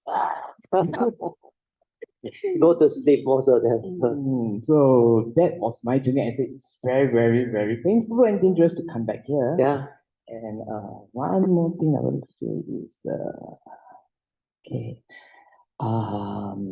The Pajya Samupada also, I always see this thing also that traveling like the six sense doors, the six objects, that also can be put into three parts. Like there's the eye, there's called Lun, there's also the sea. So if these three parts can be identified, that helps a lot also in the whole journey. But I really, really request everyone to follow this journey. Yeah. Is when Brother Teo snap you, you just can't, you're lost. It's like GPS. You hold your GPS on the compass on your hand, but you know where's the north, where to go north. And you, like that time, Brother Teo, really, I felt like, oh, where am I? I thought I was really at the correct direction, and sorry, you gave me this. Hey, okay. I lost my coordinate. Yeah. So please do not depend on something. It's really, really on your side, your own thing. That some awareness and Yes. that's what I feel. Sadhu. Then at the end of the day, I find this direction is so simple, but it's very it's fruitful, and you can see the light at the end. Thank you so much. Sadhu. Thank you so much, Dr. J. So all this can become what I should say useful example. Dr. J came to a different journey, but like she said, he is not alone because in the past most people go through the jhana way, method, technique, object of meditation. So what you expect? The world is the world.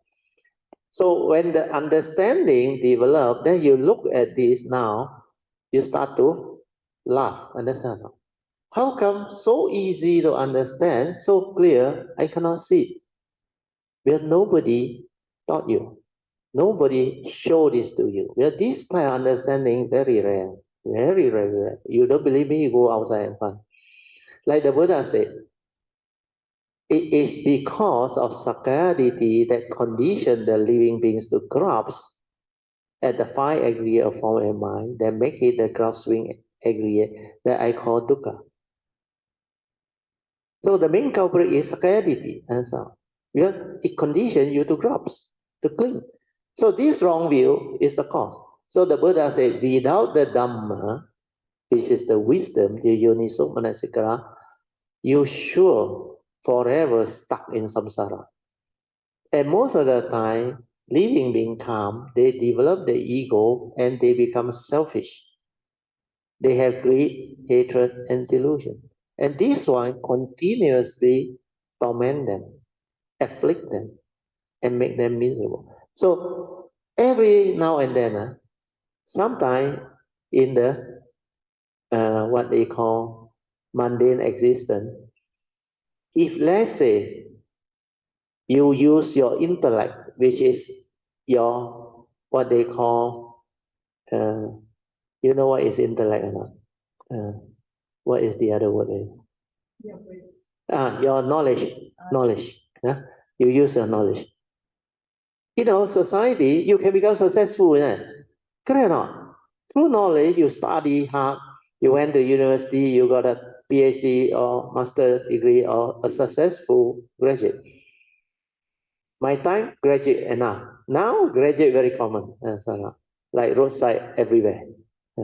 So when you have that type of degree, the intellect and the knowledge, society recognize.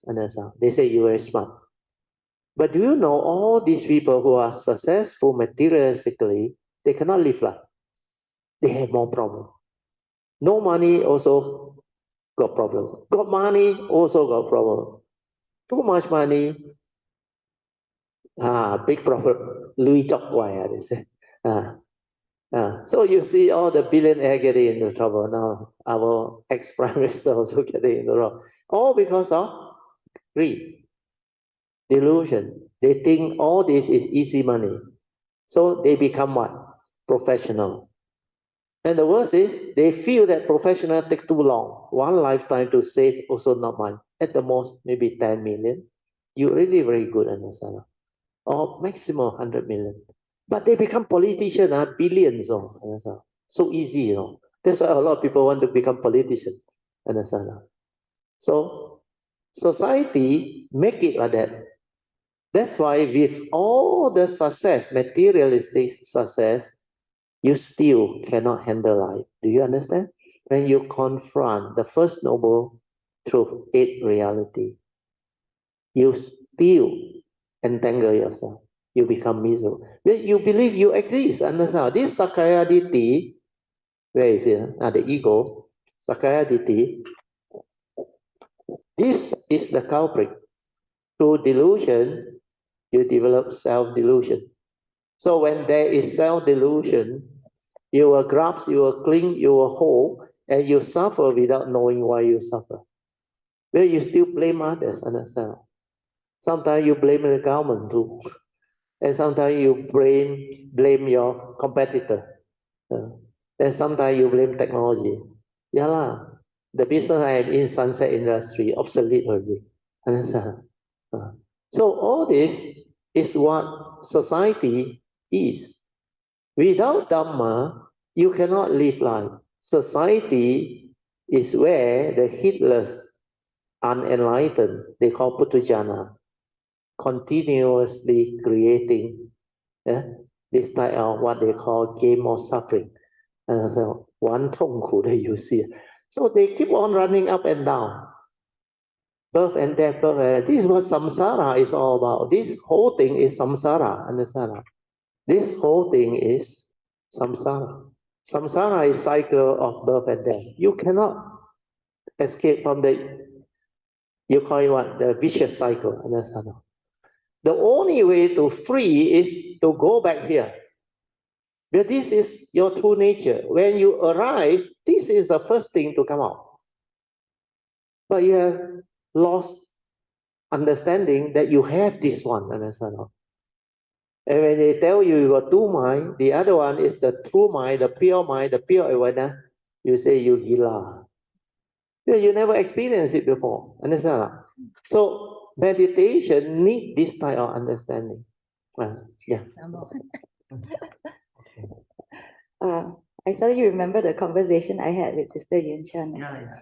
The memory lens, the main thing it does to me, it's compare. Yeah. Compare. This one, this having formed a lot of memory over the last few decades, creating an ego, every time I see or hear anything, I compare and I want the good one, bad and good. So when I see a good one, I want to own it, become mine. So this is what my brain do, because it has created this identity. I believe I define myself to be Sui with this name, this nationality, so I want to accumulate things that are good. Actually, as I was talking to Sister Yun Chan, I noticed what this word ownership actually means. It believes that you exist. It believes that object can be a very, I don't know, a gold nugget or something very expensive that you want. It believes this exists, it believes this exists, and it believes that you can own this forever. That is what ownership, you can maintain this link, perpetuate this link forever. This is the whole concept of ownership. Now, when I start to see things this way, the whole world looks like the analogy of a bullock cart that Buddha gave. The human being can be broken up into all the different parts, not really a being. So this This will not exist forever. One day this will go. And then the object, let's say this whiteboard, I really like this whiteboard, I want to bring this home. You break this up, so many parts. There's so many whiteboards, and then all of them, when you break it up, they're nothing. You want to own this particular whiteboard without any defects, without any blemishes. It's practically impossible. When you really logically look at it, what you're asking for is the sky. So when you break these two down into bullock carts, your whole ideal of wanting to own a perfect thing breaks down. Then this is no longer there. Then when I start to see everything as a bullock cart, right, how do you even compare? Even when you give me 2 bowls of chicken rice, 2 plates of chicken rice, I see 2 different chicken died for me to eat. How can you compare this plate to that plate? So this comparison that the brain tried to do, chicken rice again, not nice, yesterday just eat. That doesn't happen to me anymore because I look at it, wow, chicken take how many months to grow? Okay, now maybe shorter, a few weeks to grow. Rice take how long to grow? Then they kill the chicken, 2 different chicken die, and then 2 different plates. And I go and compare yesterday's one to today's one. And I say, same, yesterday's one better, today's one better. It's like, what is this memory doing? I see the danger because of that. So now I realize this is so much more wholesome, and I have more gratitude. When I don't compare, I have gratitude. And when I have gratitude, I see how fragile everything is. Whatever I want to own is very fragile. Human being, like my father said, temperature go off, you can die. And things, all these, right, can break, can deteriorate. It doesn't mean they give you a guarantee this will last 10 years. All the whiteboard they manufacture will last 10 years. There'll be defects on it. One will last only 1 year gone already. Handphone give to you, so you get a lemon. Doesn't mean it will be always the perfect one. So it's like this whole idea of owning something perfect, this is the scam that this ego tries to let me buy into this idea. Now this starts to see this as a scam. I don't want to believe you anymore. Yeah, so I find that was how it helped me live my life better. Sadhu. Yeah, thank you. You see, because her way is analytical and more towards intellect understanding, which is also not bad. Her approach is like that. But finally, she will understand that the moment she hit the awareness, she will understand all this. Because he has the base and he sees the delusion, the stupidity. So instead of direct seeing awaken, you start to see and understand it as a intellect, which is contemplation, second turning wisdom. Second turning wisdom is also an understanding, but not very, very powerful. It is not penetrative, but good enough for her to have some understanding so that she do not fall into this delusion. So to add on to what she say is, you must understand why compare. Compare. Krishnality call it measurement. Comparison is measurement. You measure. That fellow more wealthy than me. I want to be as wealthy as him. Then I measure.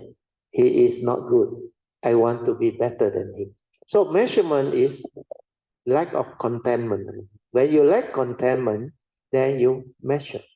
But when there is contentment, you don't measure. But both also from the egoic mind, understand? The egoic mind. So contentment is a virtue, the Buddha said. Before you have the wisdom, he said, be contented. Contentment is the highest wealth, understand? So all this measurement is gone. Your problem is gone. So developing simple virtue as taught by the Buddha can also reduce your suffering. When you don't compare, when you don't measure, you won't become competitive. But to the society, the materialistic world, this is not the way to be successful. They want competition. They want to compare. They want to be successful better than you. That's why the ego come into play through the memory, through the ego, which still deluded with no Dhamma. But when they realize that, hey, no you, hey, no me, this one is not you, like the block card analogy. The human being is like the block card. The parts you take away, where is the block card? The Buddha asked the monk. It's gone.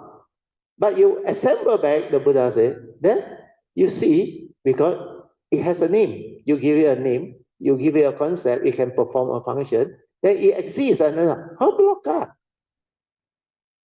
But outwardly, externally, where you have the understanding that these are all dependent originating, means causes and conditions give rise to the blockade, the parts.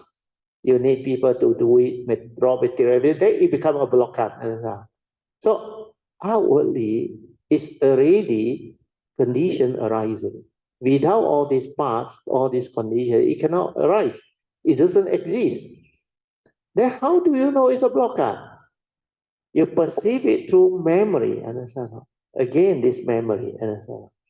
Then you label it. That one, if you have mindfulness, you see it's an image. No solidity. The image is even more unreal. Then why do you cling on to it? Externally already not so real. The image that come to know and perceive through the mundane mind is just an image. It's even more unreal. So that is what delusion is all about. Understand? So when I realized that, I saw that, then who own? What own? The five aggregate also not a permanent and unchanging entity. Yeah? So how can you own anything?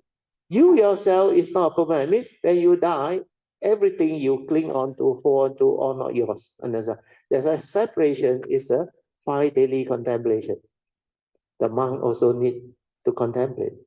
The lay people also need to contemplate. So 5 daily contemplation is where you can break free. Understand? So all these are very, very easy to understand. And this one is used simple understanding based on the intellect, based on normal knowledge. But you develop the faith, the interest, then you contemplate, then you reflect, then you see clearly. Oh yeah, why so deluded?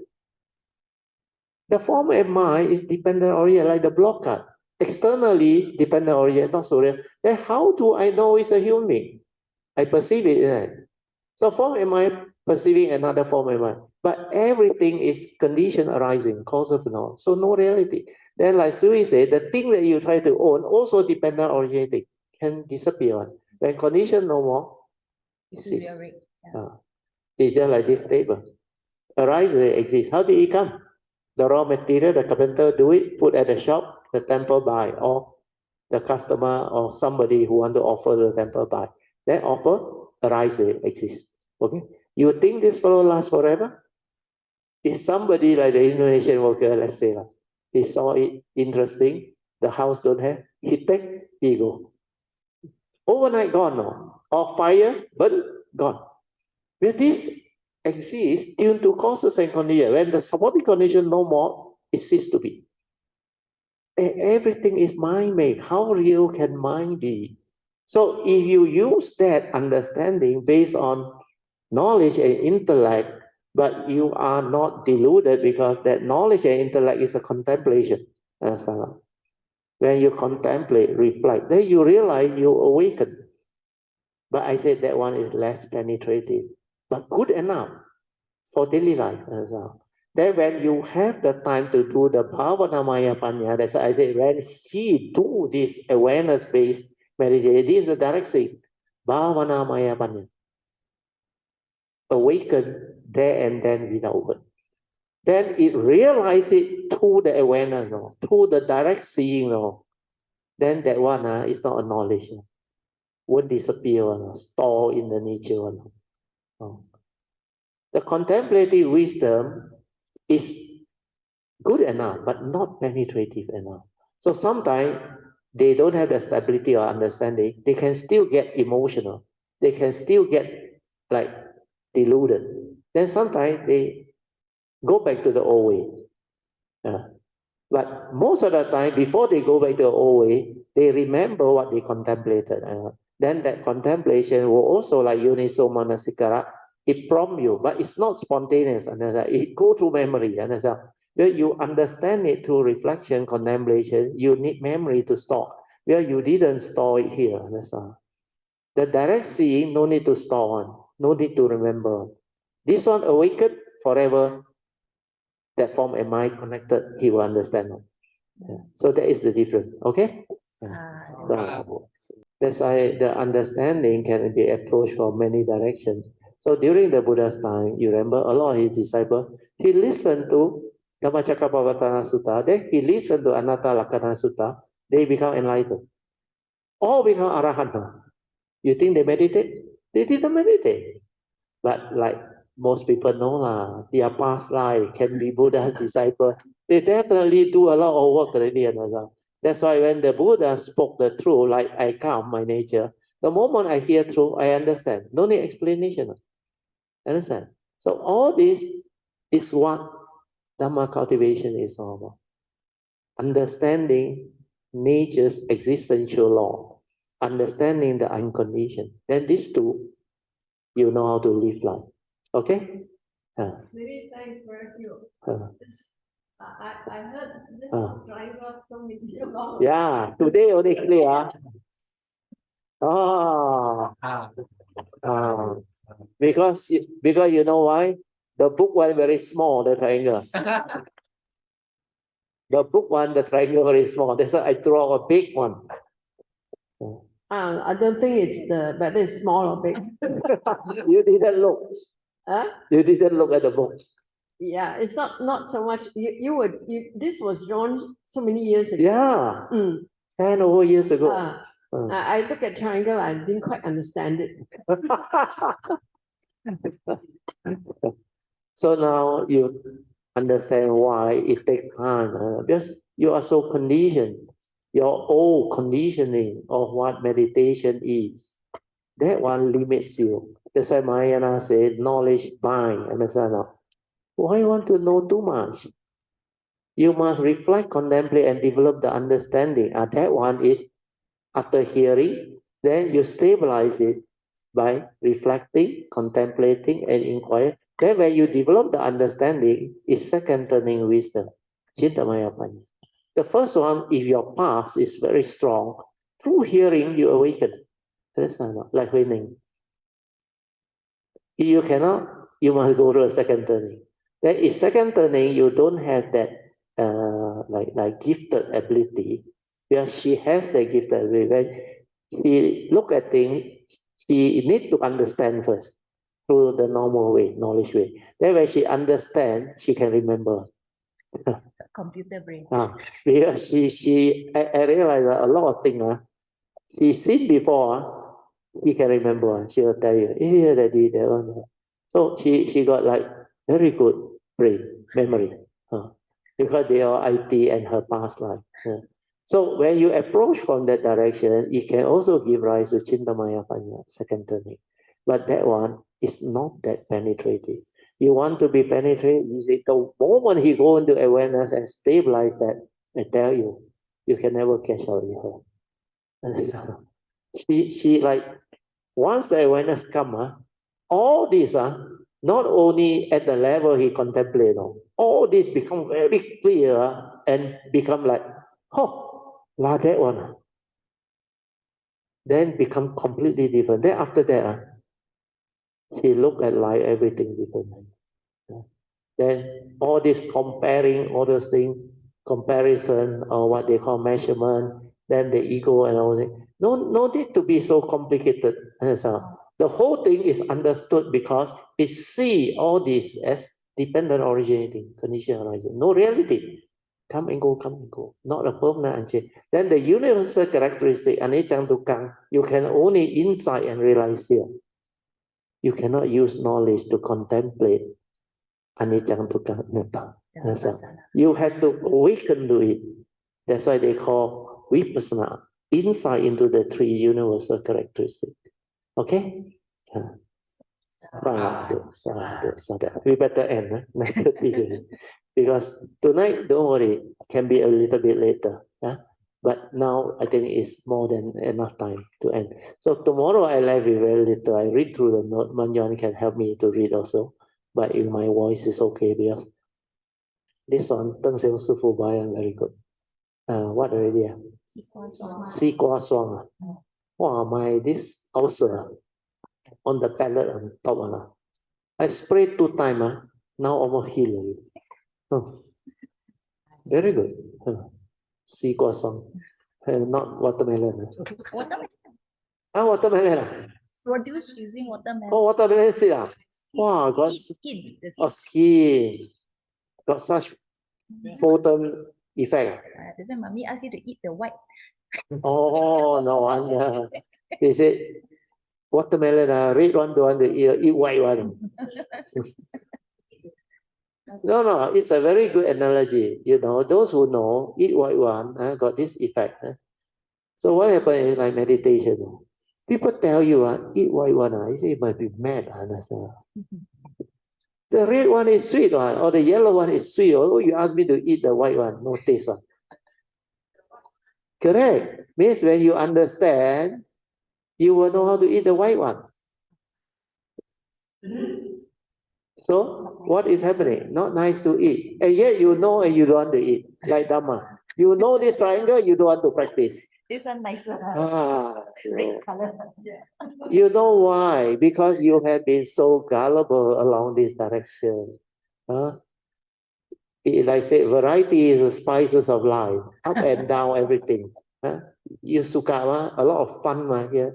A lot of sensual pleasure, a lot of what they call gullible thing that lure you. So interesting. Understand? Aware. And who is aware? You go and you go and ask this question. Aware of what? The thought come out already. You don't know what is awareness. But you say a lot of nutrient means you know this is beautiful. Understand? And then you compare this one and this one. Although this one got a lot of variety, a lot of very beautiful sensuality, everything. But do you know when you have this understanding and awareness and awaken with the wisdom, all this variety you can experience and have without having to suffer. That one better or not? Yes. Every time chase after this one. That's why just now you say what? After you retire, you become lagi? Wow. Wow. Or garang, Malaysia.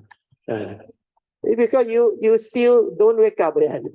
You still don't know there is another type of life which can have everything here. That's why wonderful existence. Everything here minus the suffering lah. Now you know, but you don't want. Understand or? You say, 不好吃吗? Do I 好吃吗? Understand? Actually, 我只想跟宝莲讲，其实呢，这个方向呢，起初是吃苦，但是呢，它的 rewarding 啊，后面的 rewarding 是非常的 rewarding。所以我们走菩萨道了，走菩萨道，先走这条路。这条路 like not interesting.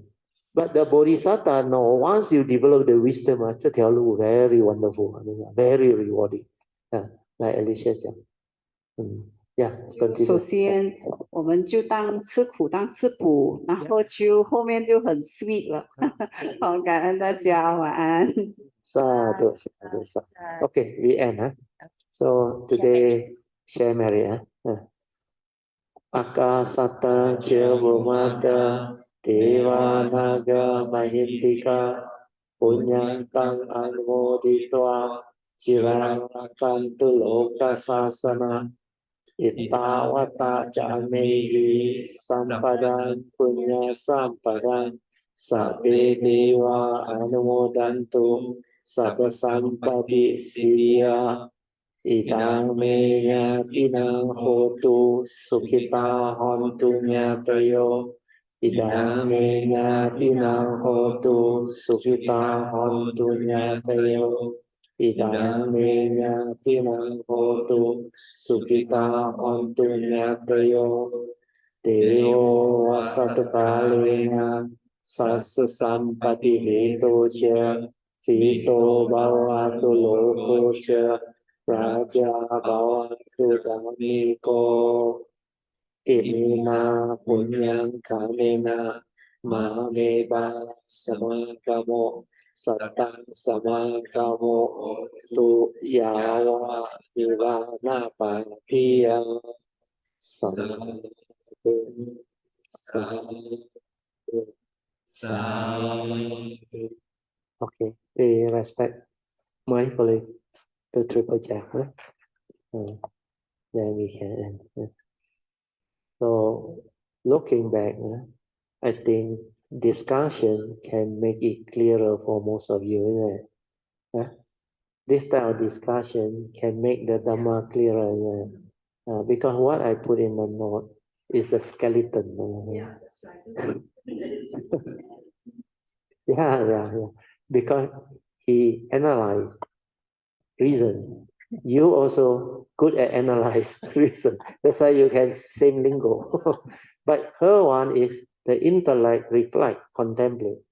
She understand it on. Yeah, when she with her approach like that. She IT one like that one. Must be clear one. Then the best system analyst or IT one. Information technology. So need information. Input. Then output. Then draw the program. That's why very systematic. Then when he understand, the program never go wrong. Don't understand, syntax error, all the error come. So this is what discussion can bring about a lot of understanding and a lot of fun. So everyone is different. Your expertise is different. Your karmic behavior, background, your conditioning, all different. Understand? Your tradition also different. All the different races, their belief system also different. Understand? No? Religious label, everything different. So they will approach it from their own conditioning and belief system. Well, this is the memory that they only have. They always use this. But when you develop wisdom, you don't need memory. Memory is only for living, understand? When you have the understanding, awakening, then all this thought become right thought. Wholesome and pure thought, like what Sui, right, understand? You have no more delusion. But before that, you don't even know what awareness base, how to develop wisdom. So your wisdom is actually knowledge, understand? That's why knowledge bind. The Mahayana Sutta, 所知障, whatever you know is knowledge. It bind. Then Krishnamurti like it best. When he say knowledge cannot bring about enlightenment. You know how he explained now? What is knowledge? Knowledge is memory. Understand? Knowledge is memory. How can you use memory to act? You should die. Because memory, which is knowledge, is of the past, rigid, dead. No wisdom one. It cannot have the understanding one, like we say, is limited. It can only see within the field of thought. Beyond thought, it cannot see. So awareness that is responsible for his creation, he cannot see. But awareness can see thought. Thought cannot see awareness. So that is how things become what it is. So without awareness, the higher energy, like people high up, they can see. They become sensitive. But you are at that level, deluded, gullible. That's why you get yourself entangled. Because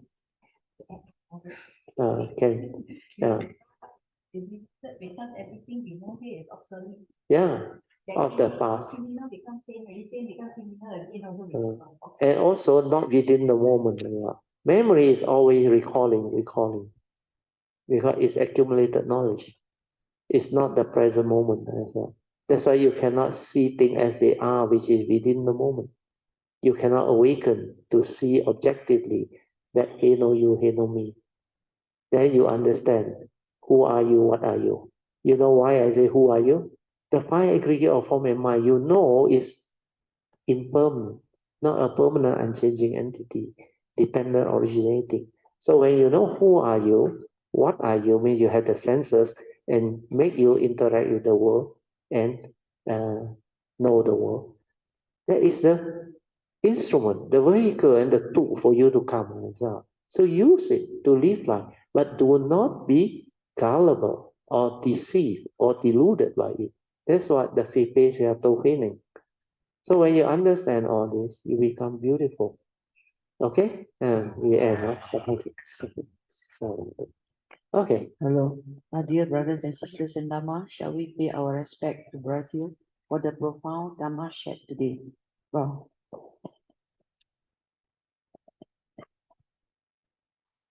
Wow. Wow.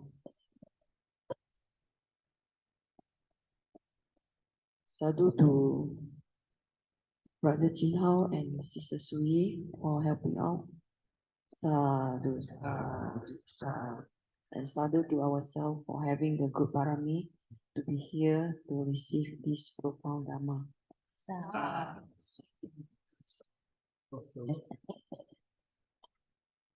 Also, sadhu to all those who contributed to the sharing, understand, where you make things easier, clearer for Kayamita to understand. Otherwise, well, my approach is very direct on, like Huining on, take you straight away to the true mind or the silent mind, Wunyan. So most people cannot understand what I realize. You need drawing, you need diagram, you need explanation notes and all that thing. As Singaporeans say, stun like vegetable. Stun like a vegetable. So all this, when you go through, you understand how this journey can become what it is. And now that you understand, you look back, you laugh, innit? You've been doing all the thought based on for so long, living along the diagonal from the senses. You don't know there is a pure awareness, but the senses keep on triggering of the Monday mind, 5-degree of form mind, and create delusion in you. Then entangle you, afflict you, make you miserable. And you still say you're a good friend. Like Pauline mentioned, my good friend, the thought. You think the thought is a good friend. Without wisdom, without Dhamma, the thought is deluding you. It's not your friend at all. Cunning, make you deceptive, make you evil. All this come from the thought before you have the Dhamma. But when you have the Dhamma, yes, thought become a useful tool. It's still not your friend. It's still a tool for you to live life. A friend means what? Follow you. When you need help you. That one will go follow you. That one you must know how to use it. It never help you on that one. That one you're not careful, without the Dhamma, it delude you already. Through the back door, it comes and asks you to analyze it. Then after that reason. And then you say, Ayo, how come? I thought I already realized already. Still got evil root, still got greed, still can be agitated like Song went through. The client, what is all this? It is the thought coming back through the back door, understand? To create delusion. So when you understand, awaken to it, then thought loses its power. The thought is limited. How can it realize the wisdom and the truth that is beyond thought, beyond mind? So most important thing is live life. When you have the wisdom, no need to worry about what the thought tells. Live. Then when you live, you realize you don't need memory. With the wisdom, once there means there. It's only that you don't have faith. You every time want to go back and check. You think enlightened already. No suffering, nothing. Then when you have this habitual tendency that last time you used to do one, you still react. But react a bit, you already know, you still got anger. But I already say when you do the mindfulness, 6 internal senses, 6 anger was never you. Before you are angry, there was no anger. That's how. They are dependent originating. Conditioned by what? Wrong view, wrong thought. So always go back to basic. Understand? Don't go and allow the habitual thinking to come through the back door and delude you again. After so difficult connect and come out of it. Now like Alicia saw on the fish pond there. On the land already jump back inside. Understand? So develop clear understanding. Then you cannot be gullible. Okay? Yeah.